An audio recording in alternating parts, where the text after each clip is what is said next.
Hello, welcome to my channel. My name is Estelle and I'm excited to share with you my latest DIY project, transforming thrifted shirts into a beautiful blanket that feels like a meadow.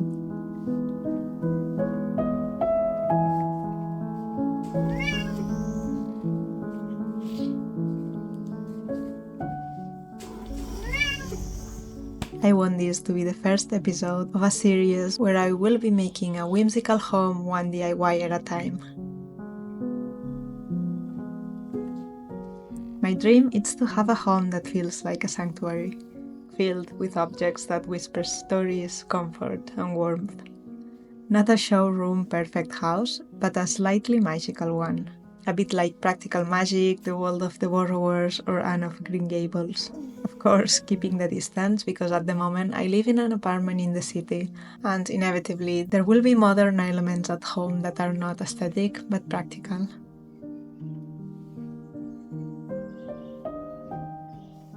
These are some of my project ideas for this summer. A little bit of everything and using different DIY skills. And of course, using a lot of green to bring the countryside to our city apartment. Welcome to Making a Whimsical Home, one DIY at a time.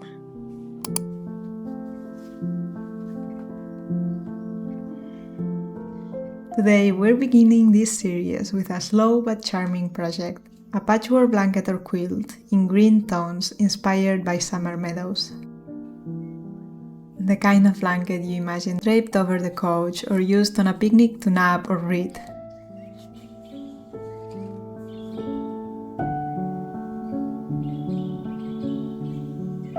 As usual, instead of buying new materials, I decided to reuse thrifted clothes or fabrics I already own. For this project, I aim to use the leftovers of my green patchwork dress that I made with thrifted shirts. This means I have to think of a design that allows small pieces in order to use those leftovers. First, I will see how much of that fabric I have left, and if I don't have enough, I will go on a hunt of finding more thrifted shirts. I already had my fabrics organized by colors, so I just had to find the perfect greens. For the back, I want to use this throw blanket that my mother-in-law gave to me. This will determine the size of the quilt or blanket. Not every fabric will match perfectly, but that's the charm of it. A meadow isn't uniform, it's wild and unplanned, and that makes it more beautiful.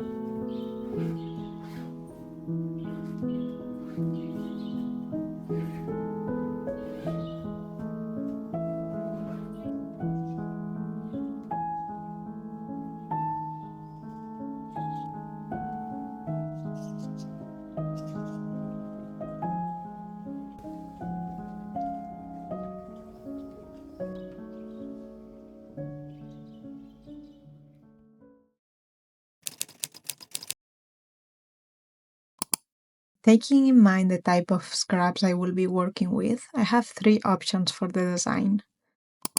I am very tempted to make a basic pattern with just squares, but I already made one of these, so I don't know. Or maybe I could do a mix of different patterns, for example mixing squares with stars or different types of blocks. I like how the first one here allows to have big and small pieces. I also saved as ideas these other patterns, whatever their name is. I brought my ideas to my partner and together we decided to go for this one. I think it's some kind of broken star. I haven't found the name for the exact type of block. If you know how this type of star is called, please share it in the comments. Now that I've settled on the pattern, I'm going to make a few paper temples and start cutting.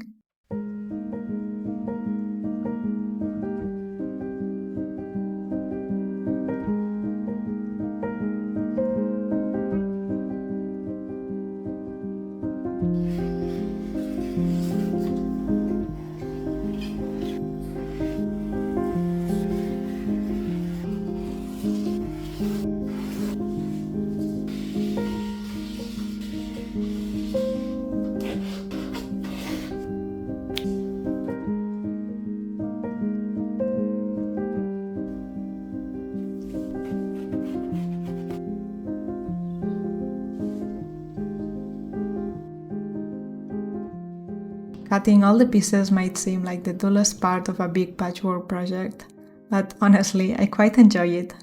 It's that early phase when I'm still full of energy and dreaming about how the final blanket would look. I haven't spent hours at the sewing machine yet, so it all feels fresh and full of potential.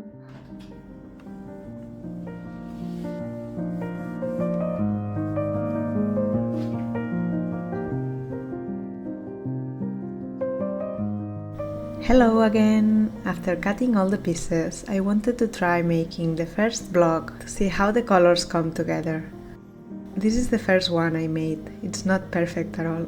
I made quite a few mistakes and it turned out a bit bunky, but even so, I think the balance between dark and light fabrics works really well. This layout and color arrangement will let me repeat the same block for the whole blanket. Later, I can shuffle them around to create a feeling of variety, without having to design each block individually.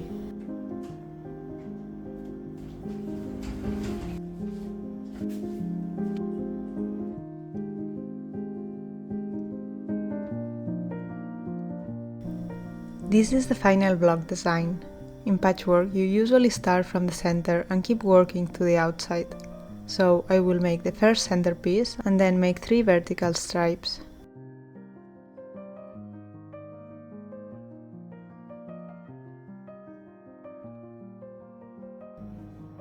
Facing good sides together, I will make a straight seam with ½ centimeter seam allowance. Always spinning one piece after the other and sewing and ironing the seams open. These are crucial steps in patchwork.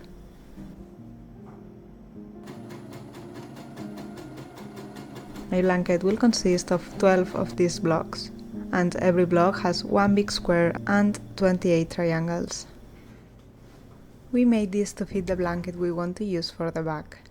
These are the blanket measures, and the blocks will be distributed in this way. Once I have the center sewn, I put all the surrounding pieces together and sew them to create squares with the triangles. After this, I will make stripes, always taking care to respect the original design. I learned patchwork in my community center and I haven't been able to stop since. So if you're thinking about starting, be careful, it's addictive. Let me show you how I make them. What makes the sun go to sleep every night, and what's it dreaming of?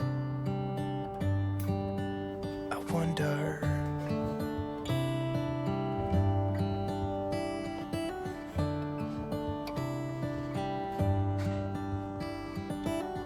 How come the sky sometimes hides behind the clouds? Maybe it's just like me, a little bit scared of heights.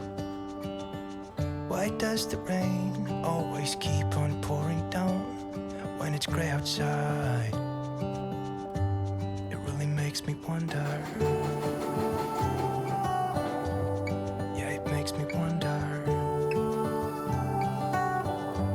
It really makes me wonder. Ooh, I wonder.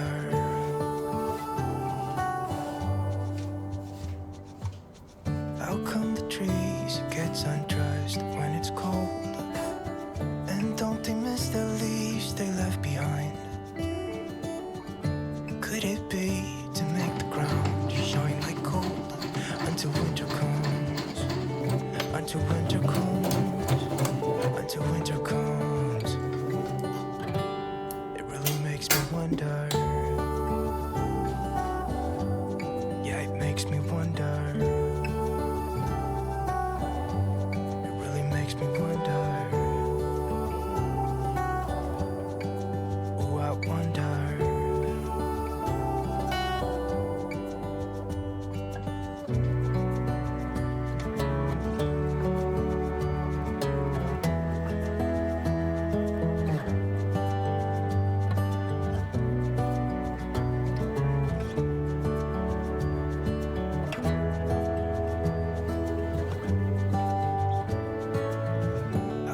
Stars come to shine when it's dark from so far away and show us where we are. I had to stop here because look at these seams. They are so good, I'm very proud. They have nothing to do with the first ones I made.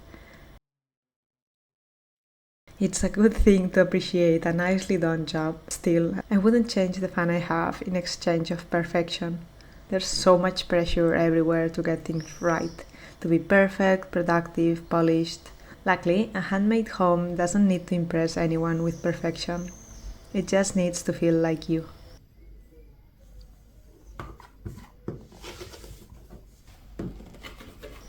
So, when a seam isn't perfectly aligned or one square frays a little at the edge, I remind myself this blanket is a reflection of my life right now. A little messy, sometimes uncertain, but full of care. It really makes me wonder. Yeah, it makes me wonder. Ooh, I wonder. Ooh, I just wonder. It really makes me wonder. Yeah, I wonder. Yeah, it makes me wonder. Ooh, it makes me wonder.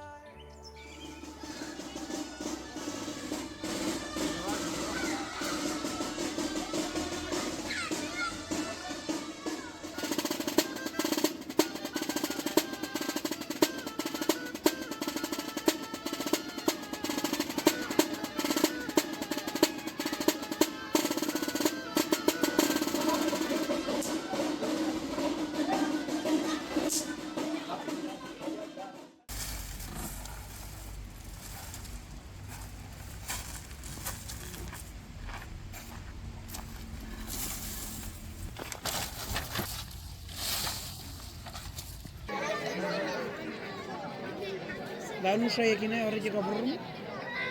Orang saya juga.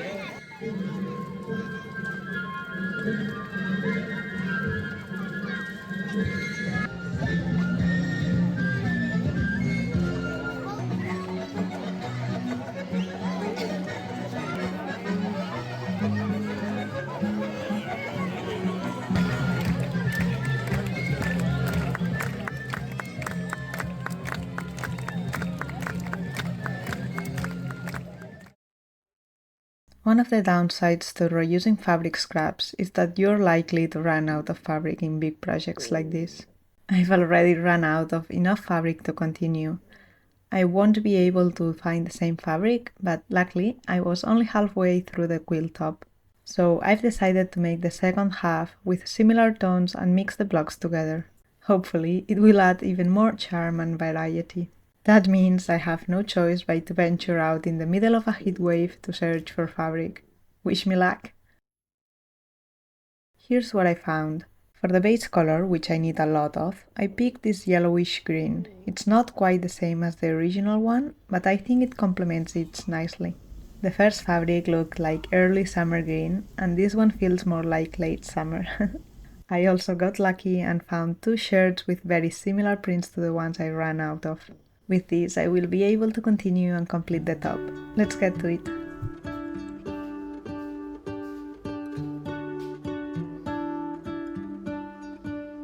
What if the world had more of your smile? What if the wind could spread your love?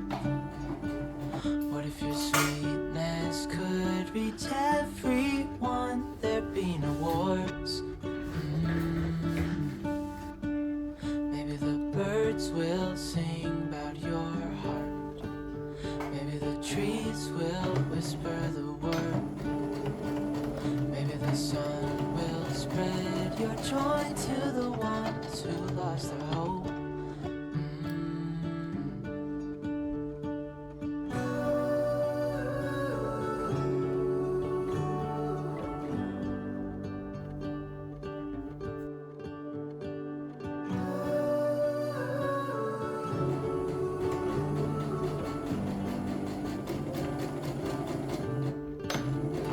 You fill my head with roses. I can't help but dream.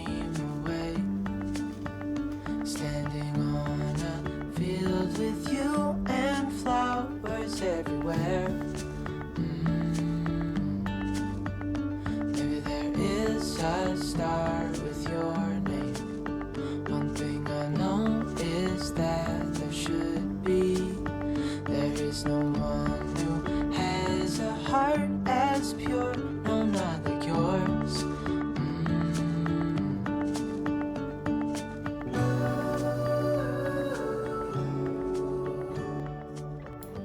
All the vlogs are finally finished.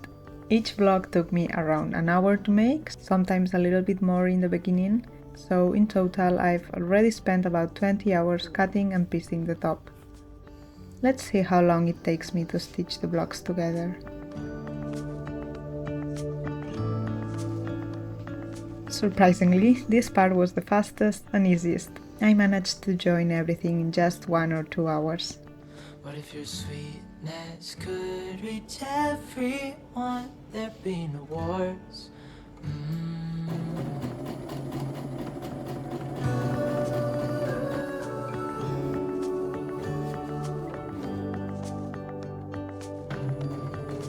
Dreaming of you.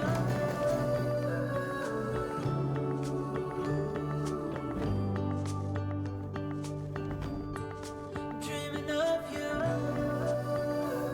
Also, I decided on making a quilt instead of just a blanket, so I have to figure out how to make this. I've done quilted pillows, but I've never done a proper quilt before.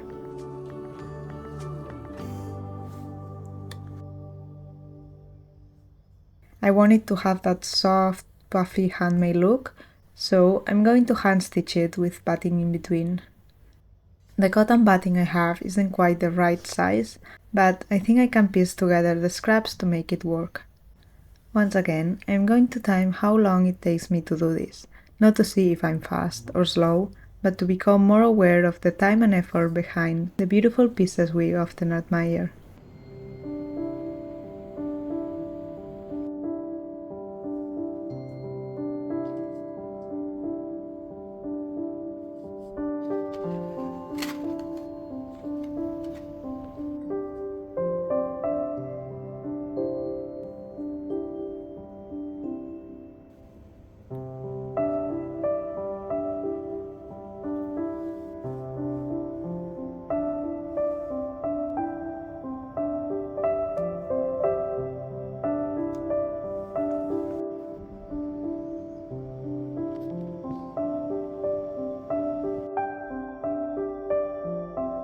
We are constantly surrounded by ideal images, perfect objects, perfect styled homes, and honestly, it gets me sometimes. Especially because creating such a meticulously decorated space all at once like you see in so many videos often requires a big budget. With my time and resources, I can only move forward little by little, and that's okay. Comparing my slow homemade process to curated images, many of which aren't even fully real, isn't helpful. So instead, I want to stay present with what I'm doing, to appreciate each step, each stitch, each small transformation. Little by little, I will be making my home more whimsical, one DIY at a time.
Sometimes people around me tell me I should sell the things I do, but I'm not sure that would fit with me.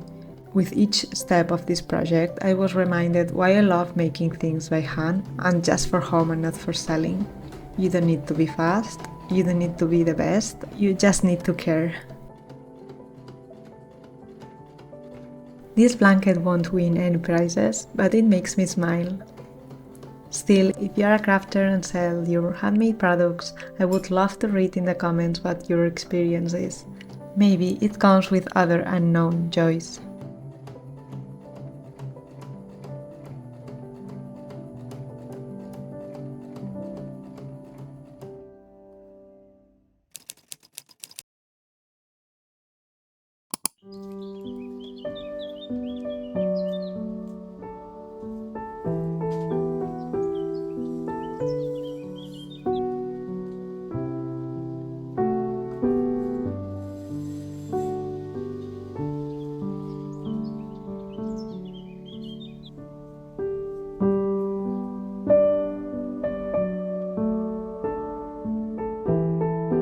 This is one of those projects you dream up on a slow morning, the kind of idea that grows gradually, like moss over time. I can already imagine making one every year, and years from now, looking back at them will be like reading a little story of each year, just by the tension, the colors, and the way my skills have evolved. It would be such a lovely way to trace my journey. If you want to see what other projects I will make for this series, don't forget to subscribe, it would mean the world to me.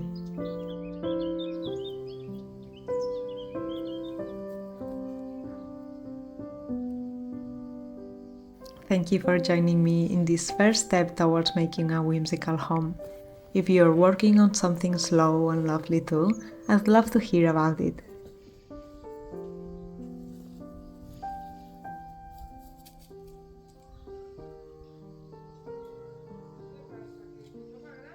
See you in the next video. Adeu!